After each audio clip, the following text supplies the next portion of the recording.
Y hoy quiero que veamos algo importante. No sé, como respeto, sea cual sea tu convicción sobre esta fecha. Sé que cuando llega Navidad hay mucha gente que es totalmente pro Navidad y hay gente que se pone como el Grinch, ¿no? No es el cumpleaños de Jesús y no, Jesús no nació. Respeto tu discrepancia, pero muchas veces lo que me he dado cuenta es que la gente nada más repite lo que oyó en otra persona, más que haber estudiado si realmente esta es o no es. Entonces, lo importante de esta fecha es lo que representa, ¿no? Estemos o no seguros de que fue en diciembre, creo que lo que esta fecha representa es lo que realmente debemos de prestar atención. Entonces, quiero que abras tu Biblia en el libro de Filipenses. Probablemente decías Navidad, vamos a ver algo de los evangelios. No, vamos a ver algo en Filipenses. Entonces vamos a Filipenses capítulo 2. Filipenses capítulo 2.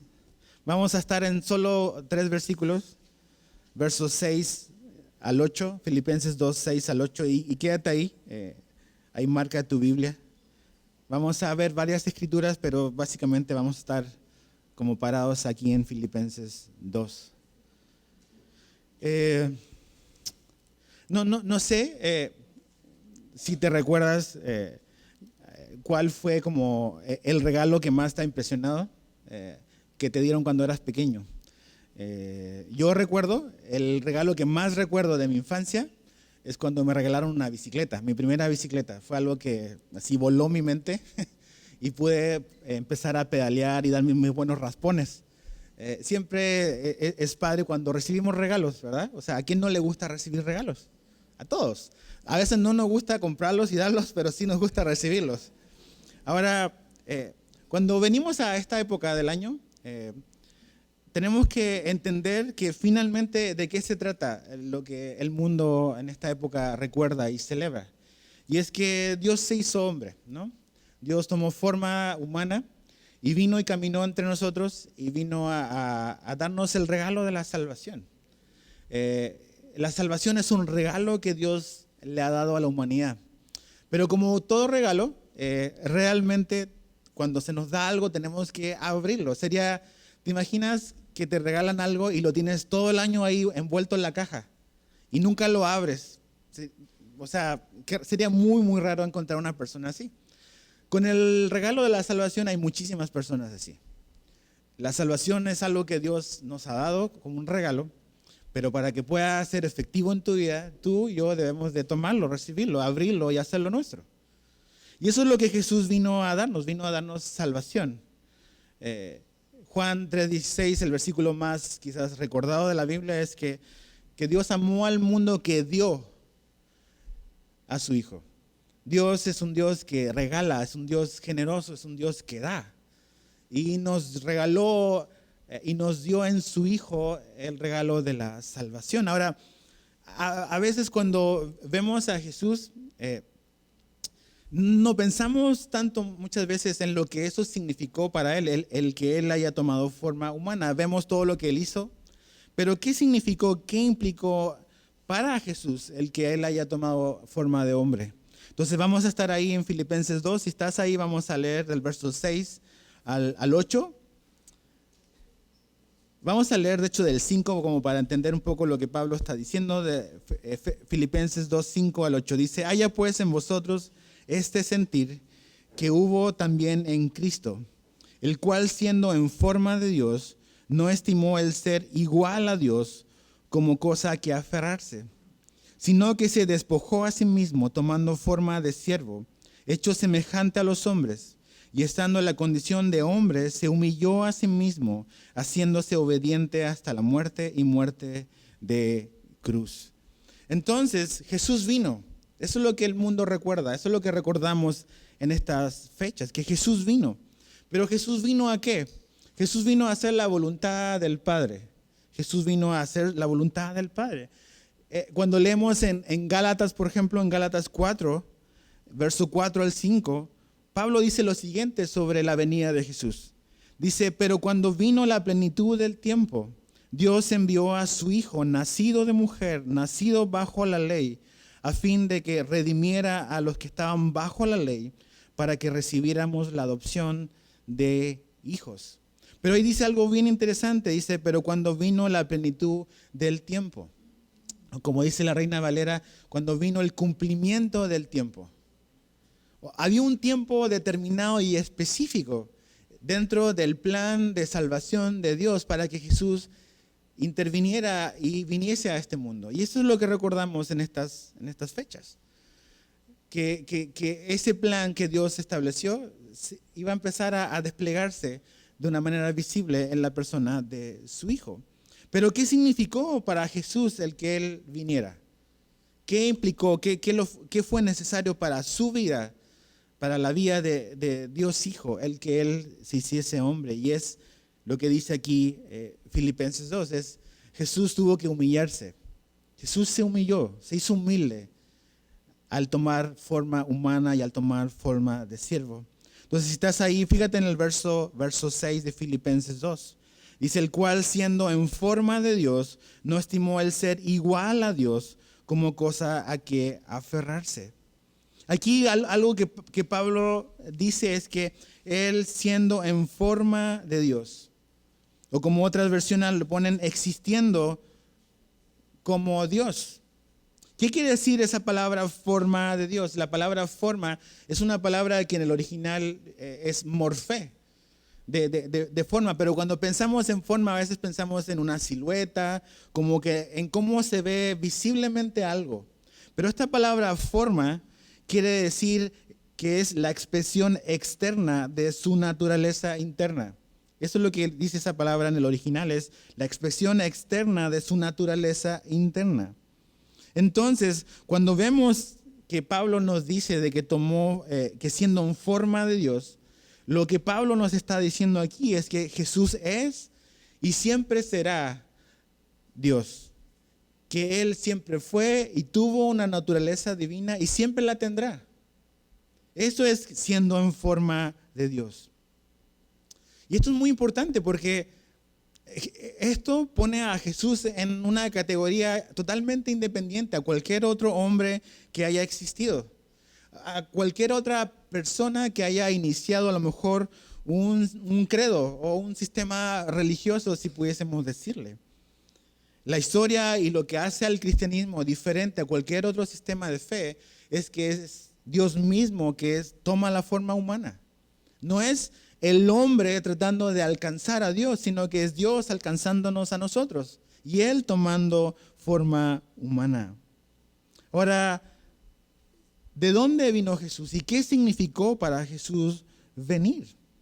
Aquí vemos que Pablo nos dice que Él tenía forma de Dios o que Él es Dios, que tiene una naturaleza divina. Y estudiamos hace poco el Evangelio de Juan y Juan nos dejó muy, muy claro que realmente Jesús es Dios. Mira, acompáñame al capítulo 1 de Juan. Juan capítulo 1, verso 1 y después verso 14. Juan 1, verso 1 y después el verso 14. Dice, en el principio era el verbo y el verbo era con Dios y el verbo era Dios. Habla de este verbo que era en el principio, que era con Dios, pero también dice que era Dios. La pregunta es, bueno, ¿quién es este verbo? ¿De quién está hablando aquí Juan en el primer versículo de su evangelio? Baja al versículo 14, Juan 1, 14. Dice, y aquel verbo, el que aparece mencionado en el verso 1, fue hecho carne y habitó entre nosotros y vimos su gloria como la del unigénito del Padre, lleno de gracia y de verdad. Entonces, aquí vemos claramente que Juan dice desde la partida que Jesús es el verbo de Dios y que Jesús es Dios. Es Dios tomando forma humana. Vamos también al libro de Hebreos, que es el libro que vamos a estudiar el próximo año. Hebreos capítulo 1, verso 1 al 3. Mira lo que el autor de Hebreos le dice y pone al comienzo de su libro. de esta carta. Hebreos 1, verso 1 al 3 dice: Dios, habiendo hablado muchas veces y de muchas maneras en otro tiempo a los padres por los profetas, en estos postreros días nos ha hablado por el Hijo, a quien constituyó heredero de todo y por quien asimismo hizo el universo. Dice, el cual siendo el resplandor de su gloria, dice, y la imagen misma de su sustancia, y quien sustenta todas las cosas con la palabra de su poder. Hasta ahí. Pero dice ahí en el verso 3, siendo el resplandor de su gloria y la imagen misma de su sustancia. Entonces vemos que cuando aquí Pablo dice en Filipenses de que siendo en forma de Dios, está hablando de la naturaleza divina de Jesucristo. Que Él es Dios, que siempre tuvo esa naturaleza y siempre la tendrá. Pero en la persona de Jesús, cuando Jesús tomó forma humana, lo que ocurrió es que Dios se hizo visible a la humanidad. Dios se hizo visible a la humanidad. En el Antiguo Testamento ves que Dios le habló al pueblo de Israel que nunca debían de hacerse ningún tipo de imagen. Nada podía ser, o sea, Dios no podía ser representado con absolutamente nada.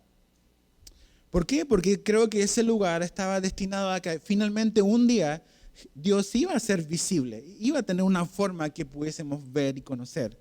Y esa persona y esa forma fue en la forma de su Hijo, cuando Jesús tomó forma humana. Y eso es Navidad, eso es lo que recordamos. Es que Dios vino a hacerse visible a nosotros. Vino a que le podamos conocer. Vino para que tú y yo le podamos conocer. Ahora, fíjate lo que dice Pablo ahí, volviendo a Filipenses 2. Dice que siendo en forma de Dios, dice, no estimó ser igual a Dios como cosa a que aferrarse. Es interesante porque busqué la palabra en el diccionario. ¿Qué quiere decir aferrarse? Y aferrarse quiere decir agarrar o mantener con mucha fuerza algo. Es agarrar o mantener con mucha fuerza. Otro diccionario lo pone como obstinarse. Obviamente Jesús no es obstinado, pero lo que está diciendo es la idea de alguien que se aferra, es alguien que se agarra a algo y no está dispuesto a soltarlo. Y dice aquí Pablo a los filipenses de que él siendo en forma de Dios, dice el verso 6, no estimó el ser igual a Dios como cosa que aferrarse. Está diciendo número uno que Jesús es igual a Dios. Eso es lo que está diciendo. Dice, no estimó el ser igual a Dios, pero después dice como cosa que aferrarse. ¿Qué es lo que estaba diciendo Pablo aquí? ¿Qué es lo que nos quiere decir con esto sobre Jesús? ¿Por qué es tan importante el que Jesús haya tomado forma de hombre? ¿Qué significó para Jesús hacerse hombre? ¿Qué vemos en Jesús cuando Él tomó forma humana? Y es que Él dejó voluntaria y temporalmente su gloria eterna. No fue algo a lo cual Él se aferró y como dijo, no, yo no suelto esto porque el ir con los humanos va a significar como que dejar la gloria de la eternidad, la gloria del cielo. No, yo no estoy dispuesto a dejar esto. Jesús no se aferró a eso. O sea, Él es Dios. Y no es que Jesús dejó de ser Dios cuando se hizo hombre, pero su gloria y todo lo que Él vio y ha visto por la eternidad, todos los ángeles adorándole, toda esa escena que debe ser indescriptible con nuestras palabras, Jesús estuvo dispuesto a voluntaria y temporalmente de ponerla a un lado. Y eso significó para Él. En Juan 17:5, en la oración que Jesús hace la noche previa a ser crucificado, Jesús dijo lo siguiente, Juan 17:5, dice, y ahora glorifícame tú, Padre, junto a ti, con la gloria que tenía contigo antes de que el mundo existiera. O sea, voy a volver a retomar, voy a volver a ese lugar donde está esa gloria que yo tenía desde siempre. Pero que ahora, por un momento temporal, por 37 años, dejé a un lado y no me aferré a eso, sino que decidí despojarme de eso para venir a rescatar a la humanidad. Pensemos en eso. ¿En qué dejó Jesús para venir a rescatarnos, a mí y a ti? O sea, Jesús dio por la eternidad de la eternidad, no tiene principio, no tiene fin, pero todo lo que el contexto en el cual Jesús estaba era perfección, era gloria, era santidad. Pero cuando Él tomó la forma humana, entró en un mundo totalmente caído y pecaminoso, horrible para Dios, en el sentido de un mundo caído. Sí, Dios ama a su creación, ama al hombre, pero este mundo está caído y Jesús entró en este mundo. Tú y yo, esto es todo lo que hemos visto toda la vida. Pero no es todo lo que Jesús ha visto en toda su existencia, no era esto. Pero Él hizo eso, Él no se aferró, porque Él decidió venir a rescatarnos, a rescatarte a ti y a mí. Fíjate lo que dice el verso 7 de Filipenses 2. Si no, no se aferró, al ser igual a Dios, sino que se despojó a sí mismo, tomando forma de siervo, hecho semejante a los hombres. Aquí marca como un contraste el sino entre lo que está antes, su condición anterior, de su gloria, de la eternidad. No se aferró a eso, sino que se despojó a sí mismo. La idea de despojarse a sí mismo es vaciarse a sí mismo. Es así lo ponen en otras versiones de la Biblia, vaciarse completamente a sí mismo. Quiere decir, ¿o qué quiere decir Pablo con vaciarse a sí mismo? ¿Significa que Dios dejó de existir, que Jesús dejó de existir? ¿O que dejó su deidad? Un escritor lo pone de esta manera. Dice, al venir al mundo, Jesús eligió no llegar en una manera marcada por dignidad o estilo que hubiese llevado a la gente a decir, oh, ese es Dios hecho hombre. Vino de una manera totalmente frágil, vulnerable, humana. Pero eso no quiere decir de que Jesús dejó de ser Dios cuando se hizo hombre. De hecho, creemos, y es a lo mejor una verdad difícil de compatibilizar en nuestra razón, pero la Biblia nos muestra a Jesús como 100% Dios y 100% hombre. ¿Cómo sabemos que Él fue 100% hombre? Porque Jesús murió como un hombre.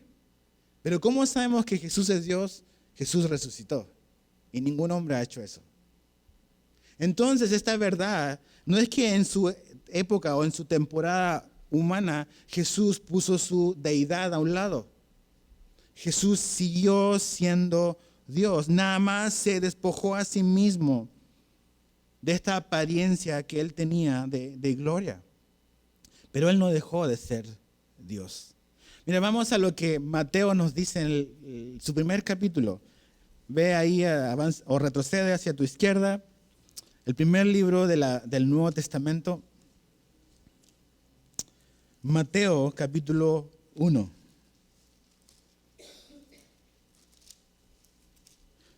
Verso 21 al 23. Mateo 1, verso 21 al 23. ¿Ya estás ahí? ¿Sí? Dice así. Y dará a luz un hijo, y llamará su nombre Jesús, porque él salvará a su pueblo de sus pecados. Dice, todo esto aconteció para que se cumpliese lo dicho por el Señor por medio del profeta, y es el profeta Isaías, cuando dijo, he aquí una virgen concebirá y dará a luz un hijo, y llamará su nombre Emmanuel, que traducido es Dios con nosotros. Lo que está haciendo Mateo es el evangelio que más cita el Antiguo Testamento. Mateo fue escrito para un público judío, con un trasfondo hebreo. Entonces él es el que más habla como está escrito, como dicen las escrituras, o para que las escrituras se cumpliesen. Y aquí dice algo importante al citar al profeta Isaías, dice que y llamará a su nombre Emmanuel, que quiere decir Dios con nosotros. Y eso es Jesús. No es que Jesús dejó de ser de Dios y de ahí vino con nosotros. sino que en Jesús es Dios mismo con nosotros. Es Dios. Y eso es lo asombroso de esta historia, que recordamos que Dios efectivamente caminó entre nosotros como uno más de nosotros. Piensa en eso. Dios con nosotros. O sea, cuando el hombre cayó y pecó y Adán y Eva desobedecieron a Dios en el huerto, podríamos haber pensado y haber dicho, bueno, ok, Dios nos va a abandonar y se va a olvidar de nosotros. Pero no solamente no se olvidó de nosotros, sino que Él tenía un plan para rescatarnos y para restaurar nuestra relación con Él. Dentro de ese plan asombroso implicaba y estaba planificado desde la eternidad que Dios mismo iba a estar entre su creación. Dios mismo se iba a hacer hombre. A veces cuando veo las hormiguitas chiquitas y dices tan pequeñitas, ¿no? Tan frágiles y son bien chambeadoras y todo, y dices, hay un mundo de diferencia entre una hormiga y un humano. Y dices, imagínate hacerte una hormiga, ¿no? Pero la distancia y la separación entre Dios y nosotros es infinitamente más grande que la distancia que hay entre un humano y una hormiga. Y Dios recorrió esa distancia, Dios tomó ese brinco y tomó la forma de un hombre. Esta vida es todo lo que tú y yo hemos siempre visto. Pero Jesús por la eternidad había visto otra cosa. Pero Él aún así decidió despojarse de vaciarse de sí mismo. Ahora, ¿qué quiere decir esto entonces? Pablo no está diciendo aquí que Jesús dejó de ser Dios, sino que Él renunció temporalmente a sus privilegios. Cuando ves la escena y la historia de José y María, o sea, nada más échale un vistazo y lee después, o lee estos días, el relato de Navidad o del nacimiento de Jesús en los evangelios. Ve en Lucas cómo la familia, o sea, el papá y la mamá, la figura paterna de Jesús, José, ellos tuvieron que viajar, tuvieron que salir, tuvieron que pasar por incomodidades, como cualquier otra familia, ¿no? O sea, ellos no fueron una familia privilegiada en el sentido de que se les facilitaran las cosas por ser el conducto humano a través del cual Jesús iba a venir. Ellos tuvieron que viajar lejos a ser empadronados con una mujer embarazada, con todas las incomodidades que eso representa. Y su familia terrenal no tuvo ningún privilegio que los exentó de cualquier otra familia. Jesús nació en una familia común y corriente, con papás y mamá, con un papá y una mamá que tenían que pasar por lo que cualquier familia pasa. Una familia probablemente humilde, pobre, pero una familia como una familia normal. Y Jesús, cuando vino, vivió como un hombre, como una persona que por un momento en la eternidad Él decidió dejar todos sus privilegios. ¿Dónde nació Jesús? O sea, partamos por eso. Tú y yo nacimos en un mejor lugar, partiendo por eso. Jesús nació en un pesebre. Nos vamos a Lucas 2. Lucas capítulo 2. Yo sé que en esta época dan muchísimas películas navideñas y todo el rollo, pero creo que tenemos que siempre ir a la fuente de la historia. Lucas capítulo 2, verso 9. Lucas 2, verso 9 al 12. Dice, y aquí se les presentó un ángel del Señor y la gloria del Señor los rodeó de resplandor. ¿Quiénes son? Son los pastores que estaban ahí cuidando el rebaño. Y tuvieron gran temor. Pero el ángel les dijo, no temáis, porque aquí os doy nuevas de gran gozo, que será para todo el pueblo, que os ha nacido hoy en la ciudad de David un Salvador, que es Cristo el Señor. Algo importante es que dice que les rodeó, dice, la gloria del Señor, con un resplandor, algo súper glorioso, una experiencia totalmente sobrenatural. Y les dice que ese día ha nacido un Salvador, pero fíjate lo contrastante de la historia. Dice el verso 12, esto os servirá de señal. Hallaréis a un niño envuelto en pañales, acostado en un pesebre. En eso no hay nada de gloria aparente. O sea, los ángeles que aparecen con estos pastores, gloria y todo, pero el Salvador es un bebé en un pesebre. Y eso es lo que hace esta historia como asombrosa, donde ves lo que implicó para Jesús el venir. Siempre vemos Jesús es Dios, pero también Jesús fue hombre. ¿Te imaginas? Para los pastores sí estaban acostumbrados a ver pesebres, pero no estaban acostumbrados a ver bebés en pesebres. Y que de repente, pues el ángel del Señor le dice, sí, hay un Salvador y toda la gloria, y es un bebé que está en un pesebre. Ahí está. Jesús renunció temporalmente a todos sus privilegios. No se aferró a eso. Como para decir, si no nazco en un palacio, no voy. No dijo eso. ¿Qué otra cosa importante vemos que Jesús renunció a sus privilegios? Ves su vida, ves su ministerio. Mira, vamos a Mateo 8. Mateo capítulo 8. Otra vez, primer libro del Nuevo Testamento. Mateo 8, verso 19.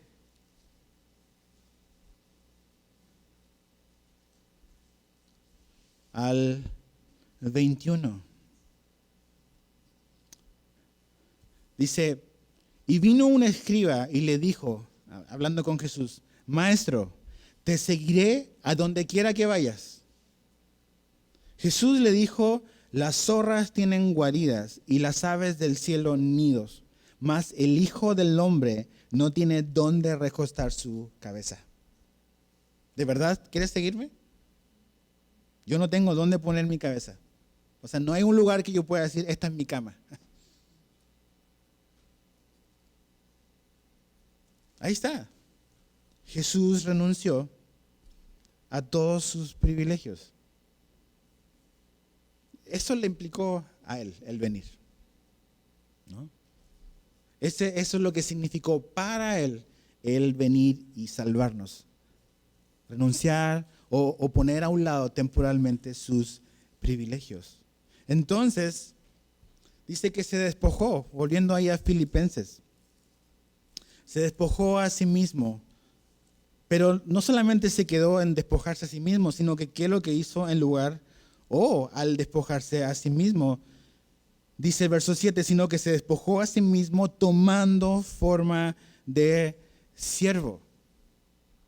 Se despojó, se deshizo de algo, pero no se quedó como sin nada, sino que se despojó, pero al mismo tiempo tomó algo. Tomó algo. ¿Y qué fue lo que tomó? Dice, tomó forma de siervo. Siervo. Jesús siempre ha sido humilde. No es que cuando se hizo hombre fue humilde. Pero cuando se hizo hombre pudimos ver y la humanidad pudo ver realmente que Él era humilde. Él tomó una forma de un siervo. Jesús mostró su humildad cuando se revistió de humanidad y cuando tomó forma de siervo. Eso es lo que está Pablo diciendo, eso es lo que vemos en el texto. Ahora, ¿qué significa eso en la práctica? Puedes pensar de un momento en la vida de Jesús donde podemos ver claramente y explícitamente que Jesús es un siervo. ¿Te acuerdas de alguna parte? Quizás muchos pensarán en Juan 13. Mira, vamos a Juan 13. No estamos inventando que Jesús es un siervo. Es lo que la Biblia nos dice sobre que Jesús se hizo un siervo.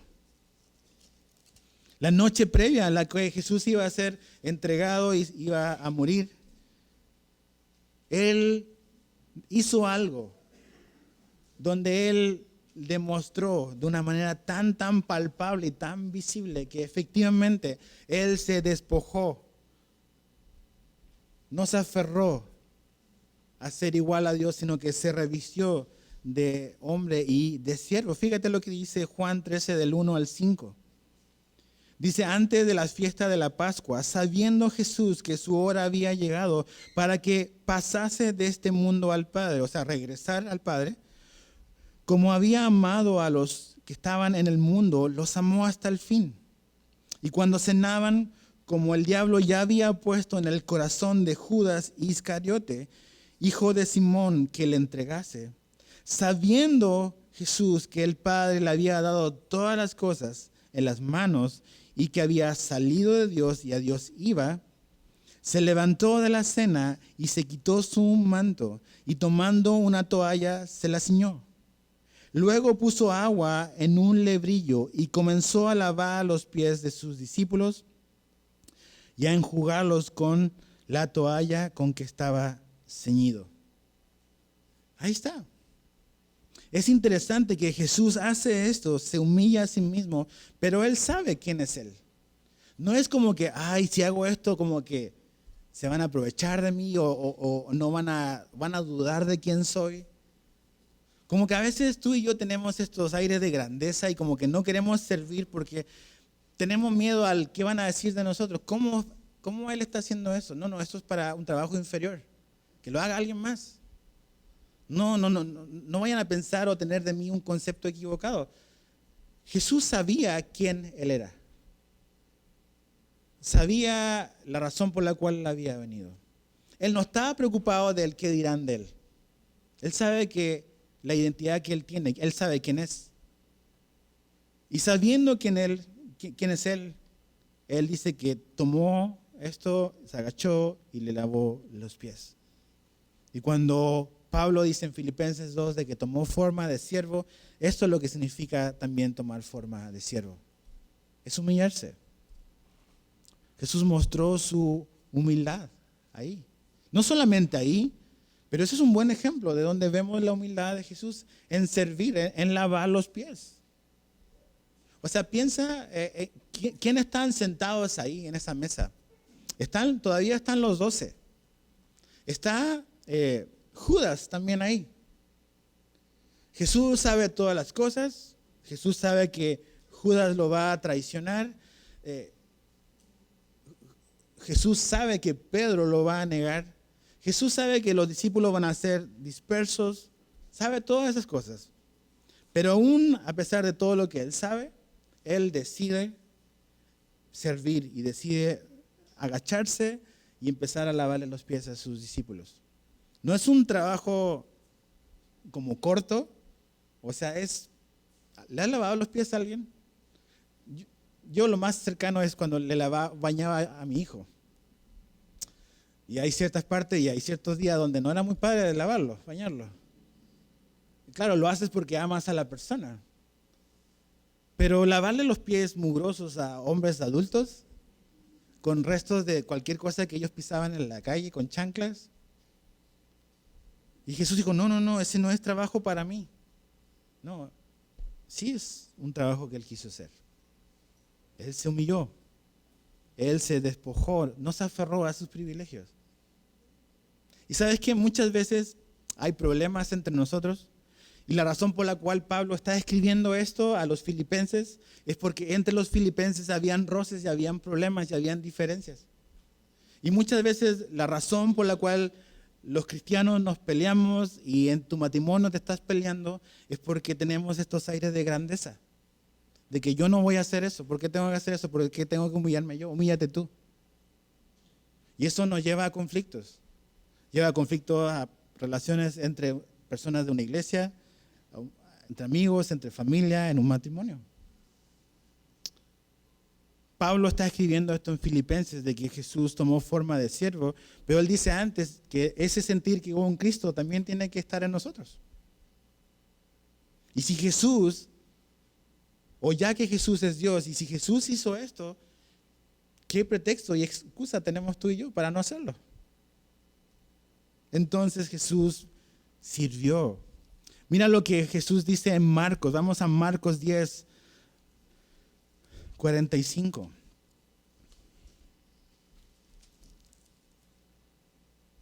El segundo libro del Nuevo Testamento, Marcos 10, 45. Si tú lees los versos previos, los discípulos venían peleando para variar en quién iba a ser el más grande. Ahí estamos nosotros, siempre quién va a ser más importante, quién va a ser más conocido. Pero Jesús dice en el verso 45 de Marcos 10, dice, porque el Hijo del Hombre no vino para ser servido, sino para servir y para dar su vida en rescate por muchos. A esto vino Jesús, vino a servir. Por eso Pablo dice que se despojó, no se aferró a eso, sino que tomó forma de siervo. Y después dice, volvamos a Filipenses 2, dice, hecho semejante a los hombres. Tomando forma de siervo, hecho semejante a los hombres. ¿Qué quiere decir Pablo con hecho semejante a un hombre? Primero, significa que Jesús, por un momento o por primera vez en su existencia, fue algo que él nunca había sido. Jesús nunca había sido un hombre. Y ese día en que él nace, cuando empezó a gestarse en el vientre de su madre, él comenzó a hacer algo que él nunca había sido, ser un humano. Entonces, cuando está hablando de ser semejante a un hombre, es que Jesús pasó lo que un humano pasa. Vivió, creció en el vientre de su madre, salió y fue un humano como cualquier otro. Pero, ¿qué quiere decir hecho semejante a un hombre? Quiere decir de que nada más era como que se parecía, era o no era. Pero lo que Pablo quiere decir aquí es que cuando tú veías a Jesús, no se veía diferente a cualquier otro humano. No era como a veces lo ves en las pinturas con el halo, así como que, ese es Jesús, porque mira su cabeza. Claro, yo sé que es arte y eso representa algo, pero cuando vemos los evangelios y cuando vemos que él fue hecho semejante a los hombres, es que realmente en Jesús no había nada que lo hiciera diferente en la apariencia a cualquier otro humano que haya existido. Hay ciertas cosas que son como que maravillosas en la vida de Jesús que creo que es importante observar. Jesús no se veía diferente a sus discípulos. De hecho, cuando Judas decide traicionarlo y entregarlo, él le dijo, al que yo besare, ese es. Mira, vamos a Mateo 26. Mateo 26. Verso 47 al 49. Mateo 26, 47 al 49. Dice, mientras todavía hablaba, vino Judas, uno de los 12, y con él mucha gente con espadas y palos de parte de los principales sacerdotes y de los ancianos del pueblo. Y el que le entregaba les había dado señal, diciendo, al que yo besare, ese es, prendedle. Y enseguida se acercó a Jesús y dijo, salve maestro, y le besó. Pero chécate lo que dice, al que yo besare, ese es. Eso quiere decir de que cuando vinieron los ancianos y cuando vino la policía, pues Jesús pasaba como cualquier otro hombre. No era, si el que tiene el halo, ese es Jesús. O el que tiene un resplandor, ese es Jesús. No, o sea, era de una apariencia tan común que Judas tiene que decir, mira, para que sepan cuál es el Hijo de Dios, yo lo voy a besar, para que ustedes lo identifiquen. O sea, Jesús fue como tú y yo en apariencia, un humano más, fue señalado con un beso. Jesús tuvo hambre. Jesús tuvo hambre. Mateo 4. Ahí mismo Mateo donde leímos recién, pero vea Mateo 4, verso 2. Verso 1 y 2, Mateo 4, 1 y 2. Dice, entonces Jesús fue llevado por el Espíritu al desierto para ser tentado por el diablo. y después de haber ayunado 40 días y 40 noches, tuvo hambre. Y claro, ¿cómo no? Tuvo hambre como cualquier otro hombre tiene hambre cuando no come. Todos estos detalles son importantes porque ¿cuál es nuestro error? A veces hacemos a Jesús como que solo Dios o a veces solo hombre, pero Jesús es 100% Dios y 100% hombre. Y cuando tenemos el balance, cuando vemos los aspectos de Jesús, de su deidad, cuando Él conocía los corazones de los hombres, cuando Él sabía lo que estaban pensando. Pero a veces como que no observamos estos detalles tan humanos de Él, que lo hacen que podamos comprender de que Él tuvo una experiencia humana como tú y yo la tenemos. O sea, se veía como cualquier hombre judío de su época. Aquí vemos que Jesús tuvo hambre. Vamos a Juan 4. Juan 4, Jesús tuvo sed. Juan 4, verso 7. Vino una mujer de Samaria a sacar agua y Jesús le dijo, dame de beber. O sea, dicen, no, Jesús quería decir eso porque iba a platicar con ella. Sí, también. Pero Jesús tiene sed. De hecho, los discípulos andan en el pueblo también comprando comida. Y mientras los discípulos andan comprando comida, Jesús está sentado ahí en el pozo y tiene ganas de tomar agua. Como tú y yo tenemos sed. Realmente, físicamente. Entonces Jesús tuvo hambre, tuvo sed. Jesús se entristeció. Vamos a Juan 11. Juan 11. Porque a veces decimos, no, Jesús no tiene la menor idea de lo que significa ser humano. No, claro que sí. Juan 11, verso 33 al 35. Juan 11, 33 al 35 dice, Jesús entonces, al verla llorando, las hermanas de Lázaro, y a los judíos que la acompañaban también llorando, se estremeció en espíritu y se conmovió. Y dijo, ¿dónde le pusisteis? Le dijeron, Señor, ven y ve. Y ahí está ese verso, el verso más corto de la Biblia, pero muy profundo. Jesús lloró. Jesús lloró. Jesús experimentó una profunda tristeza. O sea, eso que tú y yo sentimos cuando alguien muere, cuando alguien que amamos pasa por algo que nos entristecemos. O sea, esas cosas también Jesús las vivió. Jesús se entristeció. Jesús fue tentado, lo acabamos de leer ahí en Mateo 4. Fue tentado como tú y como cualquier hombre es tentado, más sin pecado. Él no pecó jamás. Jesús también durmió. Sé que son muchos datos como un poco domésticos, pero son los que nos hacen y que lo que la Biblia nos muestra para mostrarnos eso, de efectivamente Jesús tomó forma de hombre. Mira, vamos a Lucas 8.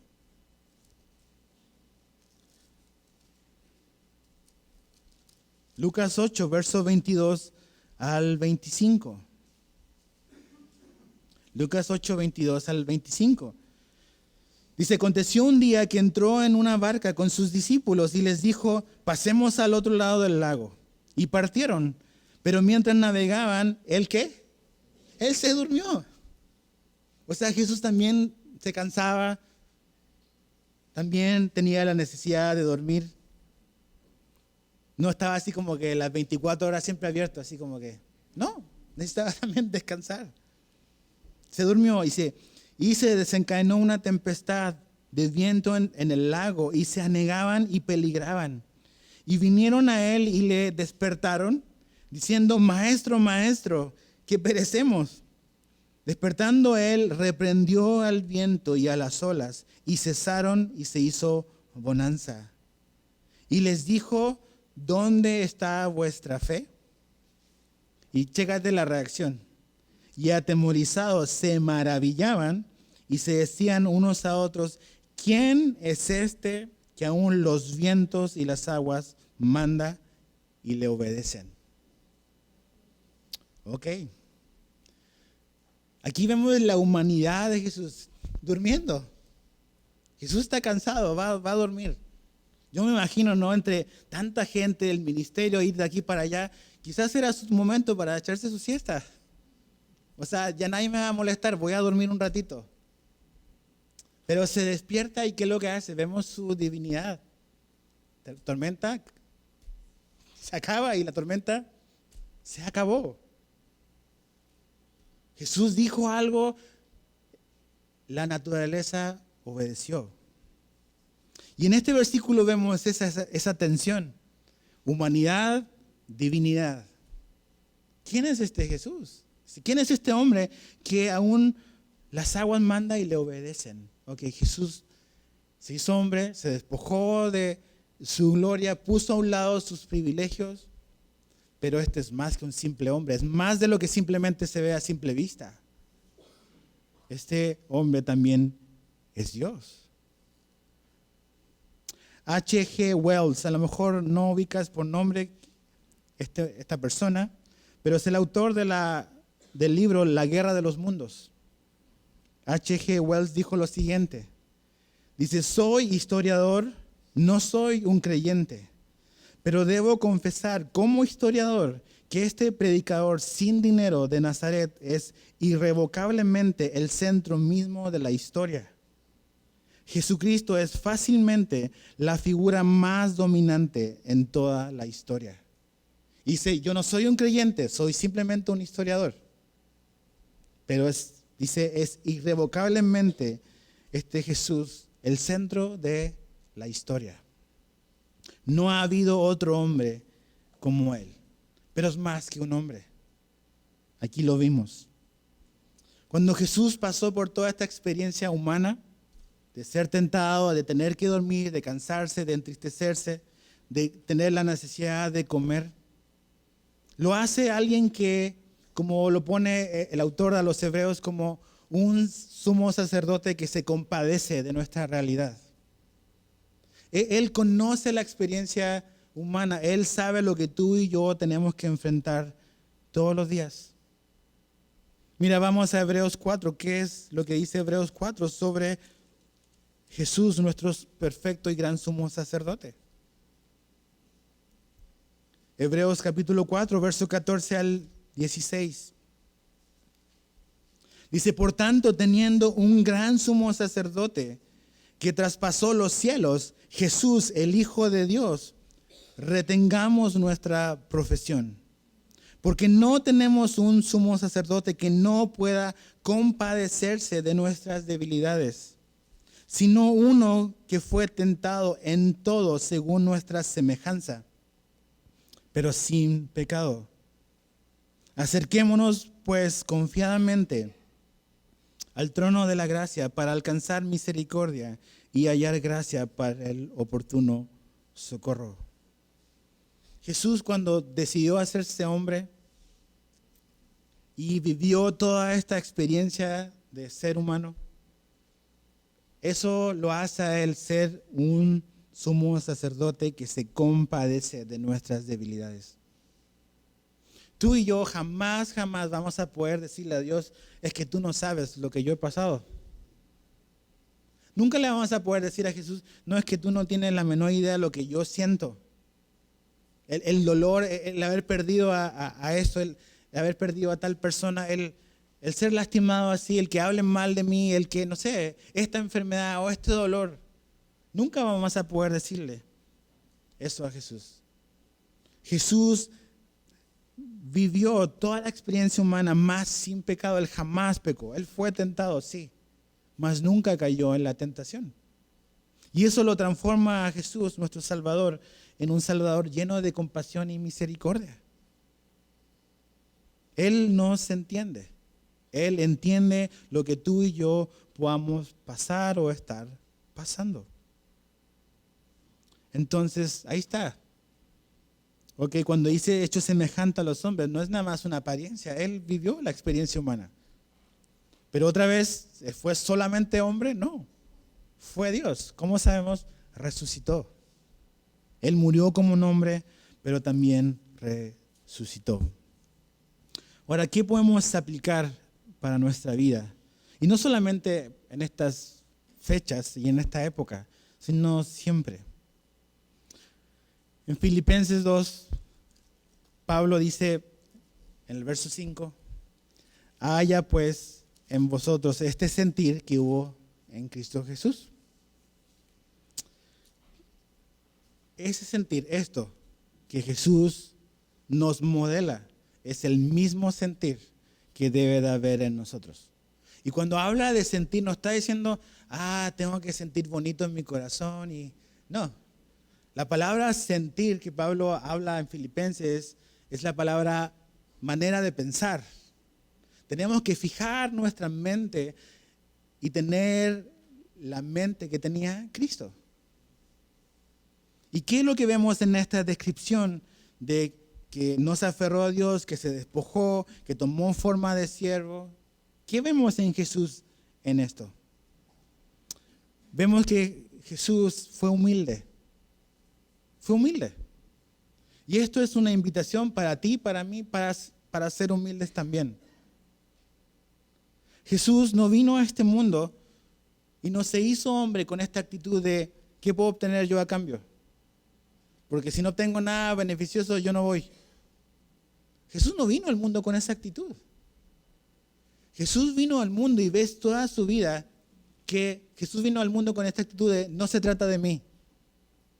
Cuando Jesús está en ese momento tan clave y crucial en Juan 17, cuando Él está ahí orando y le dice al Padre, a ver, si hay alguna manera que esto no lo tenga que pasar, que no tenga que beber esta copa de la cruz, de la muerte, de la tortura, de todo eso. Hay alguna manera, pero dice, pero no se haga mi voluntad, sino la tuya. Entonces, en la vida y en la persona de Jesús, vemos que Él tenía esta actitud de, no se trata de mí. No se trata de mí. Y otra vez, ¿por qué Pablo está poniendo aquí en el capítulo 2 esto de que haya el sentir que hubo en Cristo Jesús también en nosotros? Es porque habían ciertos problemas entre los filipenses. Más adelante en los capítulos siguientes, capítulo 4, habla de dos mujeres que tienen problemas en la misma iglesia. Hay problemas en las iglesias. Te basta tener un mes en una iglesia para darte cuenta que van a haber problemas entre personas. Dice, ¿cómo? ¿Aquí no son perfectos? Pues no existe iglesia perfecta. Pero Pablo pone haya en ustedes este sentir que hubo en Cristo, porque es cuando entendemos que debemos de tener la actitud que tenía Jesús para poder vivir esta vida cristiana. Piensa en los problemas que hay en las iglesias, piensa en los problemas que hay en las familias, piensa en los problemas que hay en tu matrimonio quizás, o en mi matrimonio, o a veces en la relación entre padre e hijos, en tu trabajo. Y generalmente vas a descubrir que el origen de los problemas es cuando tenemos esta actitud de yo soy aquí el más importante. ¿Verdad que sí? Generalmente todos los conflictos es porque yo creo que soy más importante y se tiene que hacer lo que yo quiero y lo que yo creo. Y eso es lo que genera todos los conflictos con los demás. Porque el otro piensa igual que yo. Entonces, chocamos. Jesús no vino con esa actitud de se trata de mí. Jesús vino con la actitud de no se trata de mí. Se trata de la voluntad del Padre y cumplir su propósito. Entonces necesitamos que Dios nos ayude a poder, al verlo a Él, reaccionar con humildad. Como dice Pablo, considerando a los demás como superiores a nosotros mismos. Si nada más aplicásemos ese principio, ¿cuántos problemas no nos hubiésemos evitado en nuestro matrimonio, en el trabajo, en la escuela? Nada más el ver a los demás como superiores a ti mismo. Pero no hacemos eso. ¿Por qué? Porque tenemos un corazón todavía pecaminoso. Que queremos que todo se trate de nosotros, donde pensamos que mi esposa está para complacerme a mí, para que se haga mi voluntad. O tu esposa para que tú pienses que tu esposo está para hacer tu voluntad. Y ahí estamos peleando y el tira y afloje. Pero no, Jesús no vino con esa actitud. Y esa es la actitud que debe de haber en nosotros. Entonces, humildad entre nosotros es importante, pero también humildad en relación con Dios. En nuestra relación con Dios. Vamos a Lucas 10, y es el último texto que vamos a leer. Sé que no es muy confiable cuando un pastor dice es lo último que vamos a leer, pero Lucas 10:21. Mira lo interesante que dice Jesús ahí. Dice, en aquella misma hora Jesús se regocijó en el Espíritu y dijo, yo te alabo, oh Padre, Señor del cielo y de la tierra, porque escondiste estas cosas de los sabios y entendidos y las has revelado a los niños. Sí, Padre, porque así te agradó. Y no está hablando de los pequeños, está hablando de sus discípulos. Dice, son como niños. Dice que al Padre le agradó revelar su verdad a gente que es lo suficientemente humilde para recibir de parte de Dios. ¿Qué es lo que a veces o es un obstáculo para no entender las cosas de Dios? Es que somos orgullosos y venimos a Dios con todo nuestro paquete intelectual. Y no es que cuando seas cristiano tienes que dejar de pensar, claro que no. Pero la actitud, ¿con qué actitud nos acercamos a Dios? A lo mejor hoy tú eres una persona que no conoce a Dios personalmente. A lo mejor sabes de Dios, te han hablado de Jesús, has escuchado la historia de la Navidad y todo lo que es típico de Navidad, pero no ha cambiado tu vida, no ha cambiado en absoluto tu vida, sigue tu vida igual. Y es probablemente porque no has venido con un corazón humilde a Dios. Dios revela estas cosas a los que son como niños, a los que se acercan a Él con humildad. A ellos son los que Dios revela su verdad. La fe tan sencilla, tan simple como la de un pequeño. Tú le dices a un niño y te cree. Cuando nos volvemos grandes empezamos a cuestionar absolutamente todo. Y no es que los niños no hacen preguntas. Los niños hacen muchas preguntas. ¿Verdad que sí? Pero cuando tú se las respondes, te creen. Nosotros decimos, no, me está engañando. Aquí hay algo, acá está encerrado aquí. Y empezamos así. Y pensamos que Dios es como nosotros. Pero Dios no es como nosotros y gracias por eso.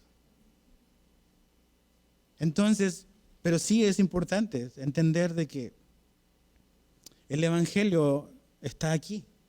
Está en esa Biblia que tienes en tu mano. Y si tú no has leído los Evangelios, si eres una persona que dicen, no, es que la Biblia y la historia de Jesús es un mito, es una leyenda, está lleno de contradicciones. ¿Cuánto de eso es realmente algo que tú has llegado a tu conclusión o es nada más algo que has repetido porque alguien te lo dijo? Muchísima gente nada más está repitiendo lo que oye en otra persona. Y no se ha dado el trabajo de agarrar esta Biblia y comenzar a leer, pero venir con la fe y con la actitud de un niño humilde. Si venimos a Dios con orgullo, no vamos a poder realmente captar. Entonces, muchas veces nos perdemos el significado de que Jesús se hizo hombre. Muchas veces nos perdemos lo que la Navidad representa porque creemos ser alguien, no siendo nadie.